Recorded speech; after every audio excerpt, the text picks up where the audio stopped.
Ah, Shagdog. You finally come crawling back from your last review, haven't you? I've done the impossible. I found it. That one beer that eluded you. The legendary Abita Pecan Ale.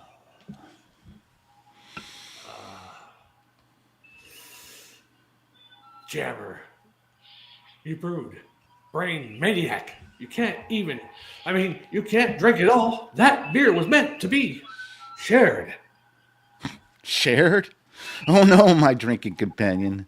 Revenge is a dish best served cold and pecan flavor. I leave you as you left me last week, without a single sip, without a single malty, nutty note. Buried alive beneath an endless pile of IPA cans. You'll never get away with this, Jammer. I'll find another bottle. I'll find the pecan ale if it takes me an entire beer run across the galaxy. Farewell, Captain. May your hops turn sour.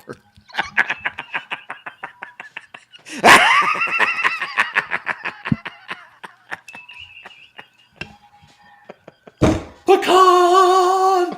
Pecan! Pecan! Oh! And welcome to the Swallow Beer Revew. Hey, I'm Jammer. And I'm Shagdog. Oops, somebody just came on the bridge. Hey. Yeah, they're sneaking up on you. Hey, I got Abita's Pecan Ale. That's right, Jammer. And I am drinking Lagunitas, or Lagunitas, however you want to say it. Willis, I don't even know how to pronounce that. Willettized.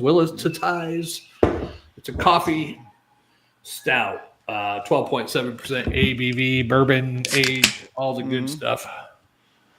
Yeah. I didn't even look up any information on this, Shagdog. Oh, I got it for you. Your pecan ale by Abita Brewing is American Brown Ale, 77 by Beer Advocate, 5.2% ABV according to them. It does says all ale brewed with Louisiana pecans or pecans. Wow, that is awesome. And it does have that nice amber, golden, kind of coppery color, and a nice beige head there that's just really fluffy and pilly. Really looks pretty. Now this thing here, it gets a 96 on Beer Advocate. Awesome. So 12.7% ABV, American Imperial Stout, nothing special, bourbon and rye aged. Yeah, okay, fun. And we'll have fun till Shagdog drinks your beer away. It's thick as oil. No, it looks like motor oil. 12.7. I'm going to regret it. It's a full bottle of regret. Regrets. We've had a few. But then The again, Spitter Swallow Beer Review. too few to mention. Oh, man. So, yeah, this is something else. It's got a lot of bubbles, but it also looks like a lot of stuff floating in it. I don't know. When was this made? I don't know. Have no clue because it doesn't say regular code. Maybe it's 252nd day of. Sometimes, Jammer, I noticed they've been putting them along the edge of the bottom of the can, like around here. Yeah. No. Anyway. Anyhow. Oh, sorry. Did I knock out my volume?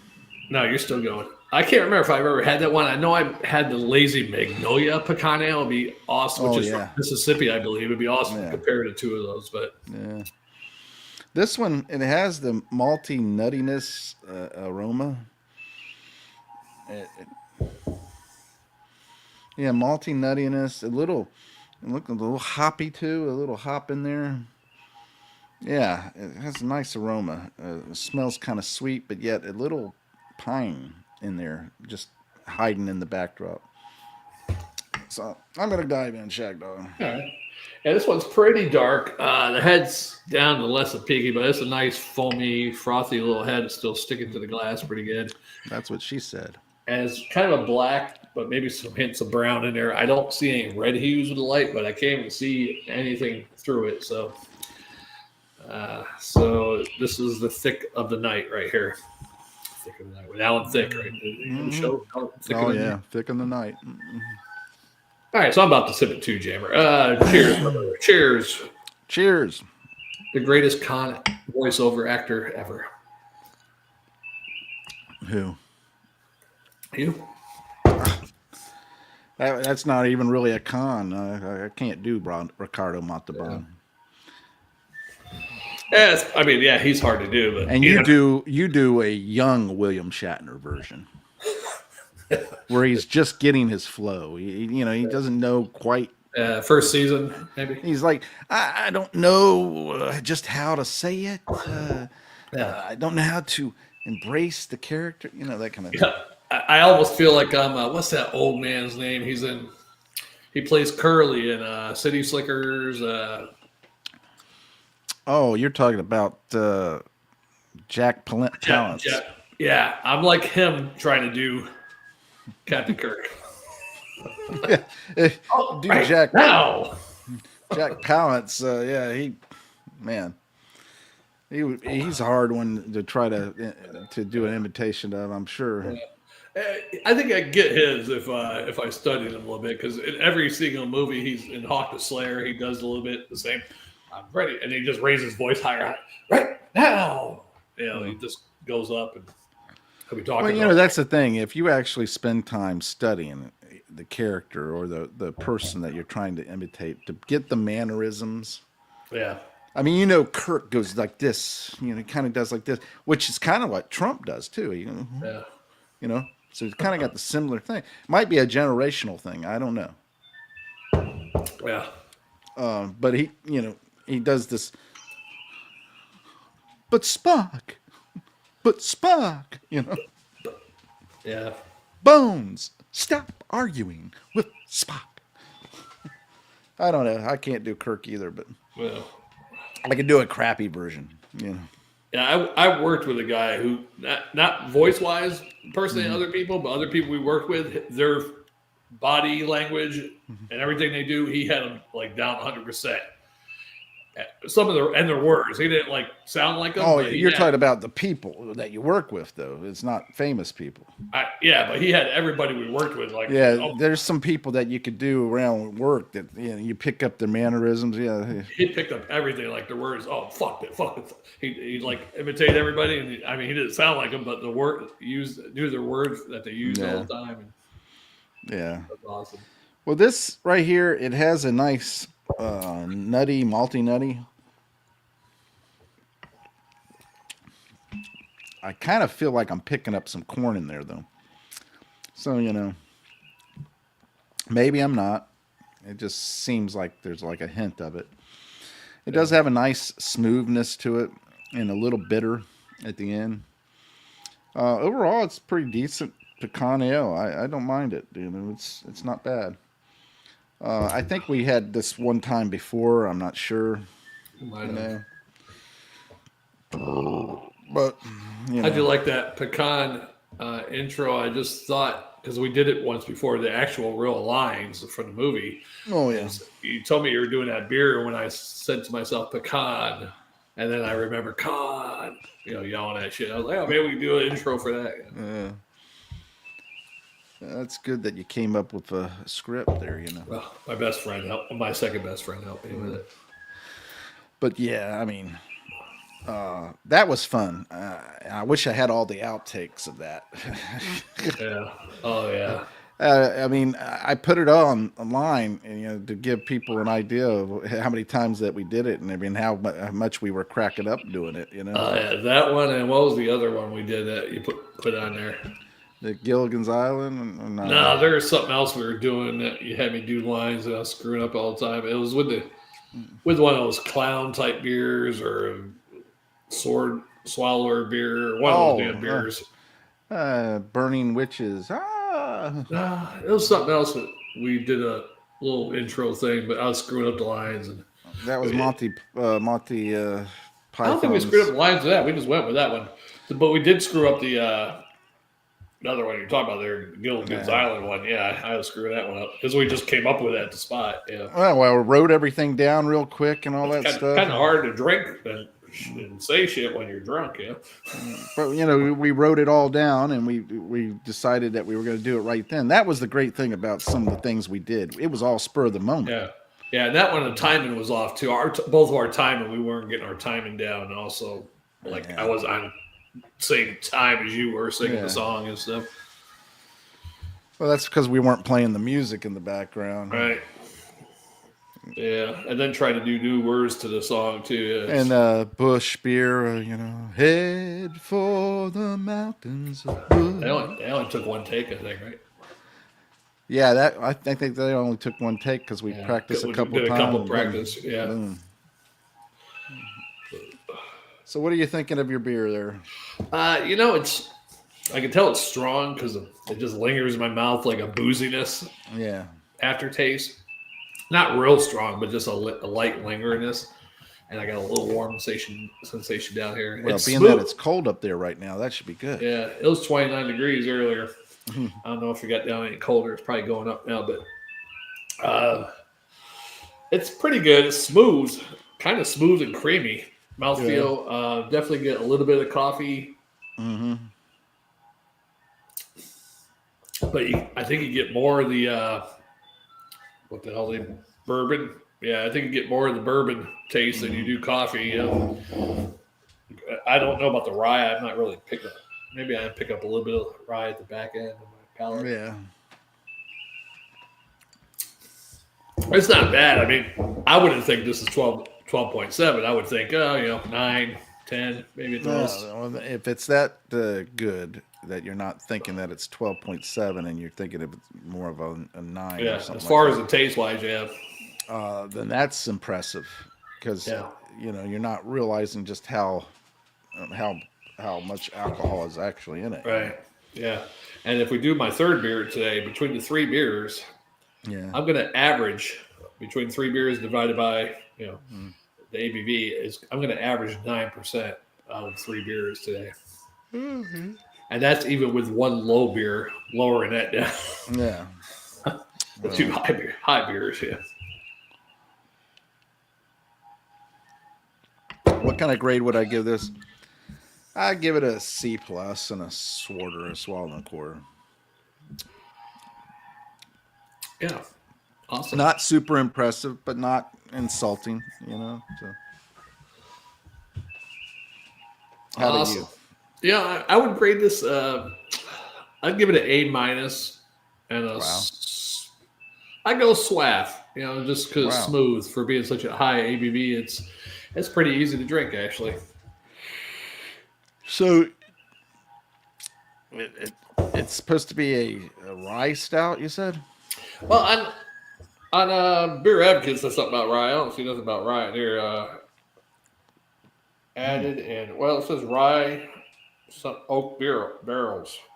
Oh, okay. Rye oak. So rye bourbon. I don't know. Is bourbon?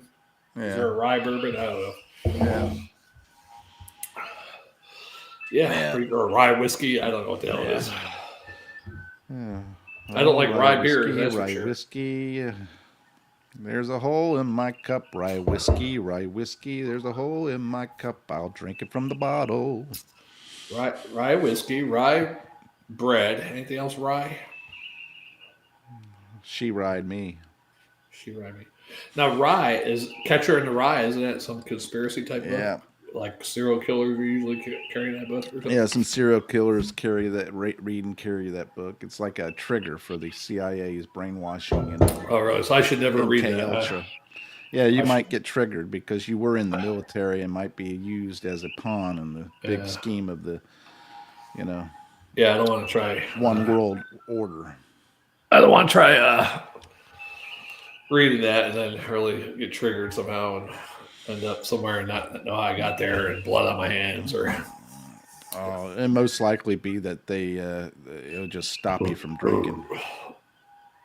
Could be. Yeah, they'd be like, well, I'm triggered. I can't look at beer. Oh! Run away.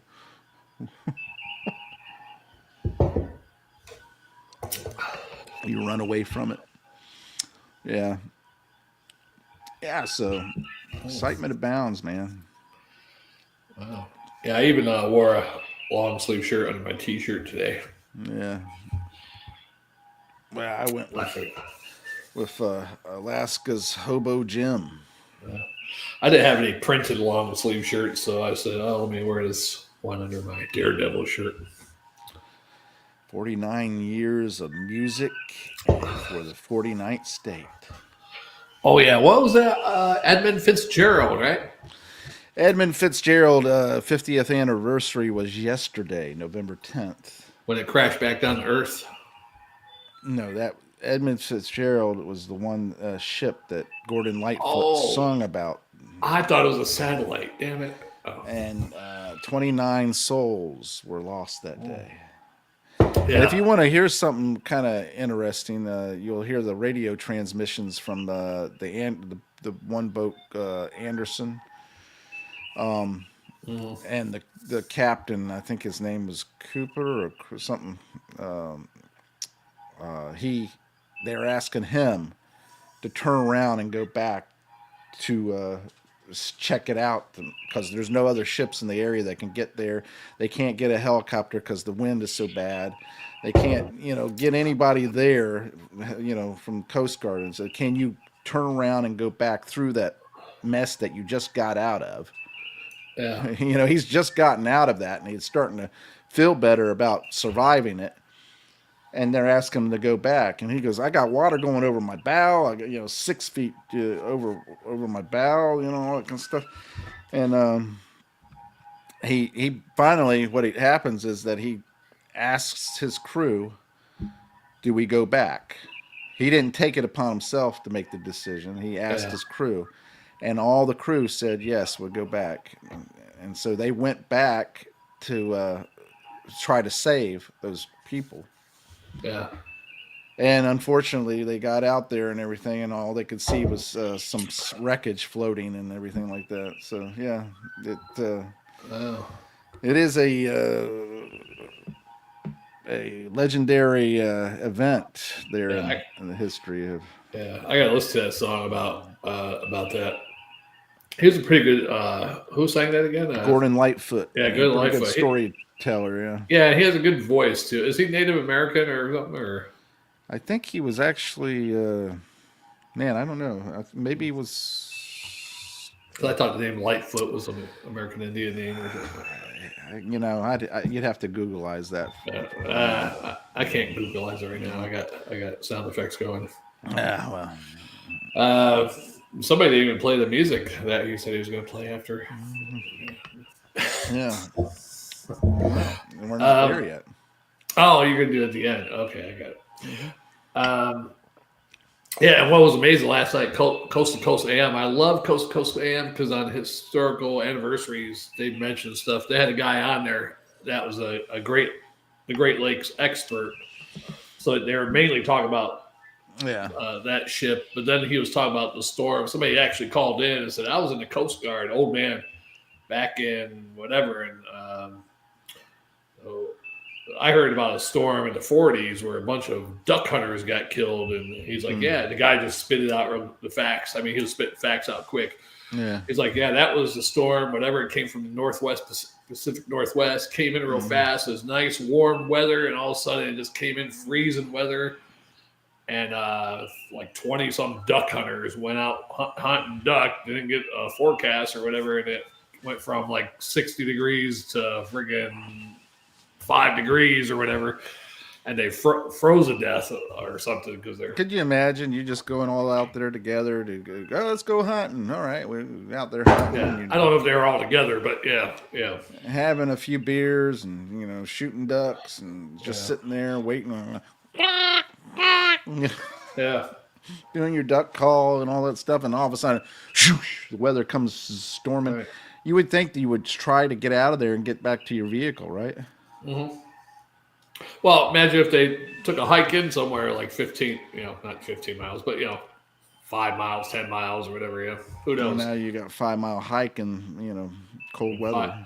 Yeah, and you're in a t-shirt and jeans or well. I'm sure that back then one of them had to smoke. They could have built a fire. Yeah, could have cuddled up to each other. Yeah. Hey, you just remember, we tell everybody we did this only because we had to survive. Right. We don't even tell anybody about this. We say a bear, Yeah. bear laid on top of us. Or We something. killed a bear and we crawled inside it. Yeah, like with our lightsaber cutting that bitch open. Yeah. But yeah, I forget what that storm was called. But yeah, I forgot that he knew the total amount of people that died too between the duck hunters and ships that Wow. sunk for that one. Yeah, and so that was the worst disaster in the Great Lakes. Great Lakes are really not lakes. I mean, they're lakes, but they're more like inland seas almost. Yeah, and they have locks. Yeah, especially Lake Superior, Lake Michigan, even Lake Erie, as small as it is, could get rough too. Because and it's figure, deep. Yeah, they're hitting those sides. I mean, it's just like a big giant bathtub. I mean, yeah, water could go back and forth. And, yeah, exactly. From hell's heart, I drink at thee. For hate's sake, I sip my last pecan ale at thee. You may think you won, Captain, but the flavor of this malty nuttiness, it will linger long after I'm gone, and it will spread through the nebula of craft beer and be reborn someday.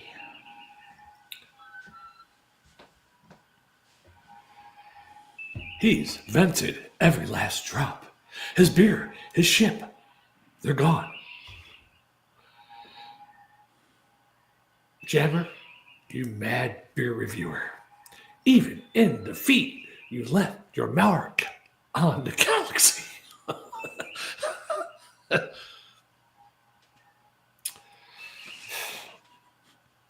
Attention. USS Swallow. Before this pecan ale residue spawns a new creation in the nebula, a new life of beer, perhaps one day we'll meet again. Oh yes, Shagdog. We shall meet once again.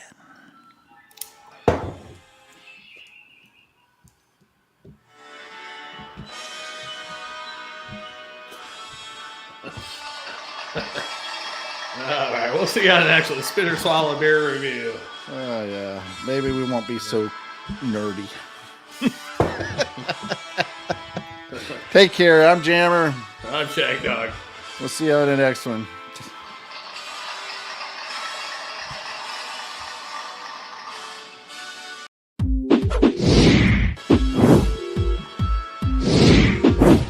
Join Shagdog and Jammer on the Swallow Beer Revew.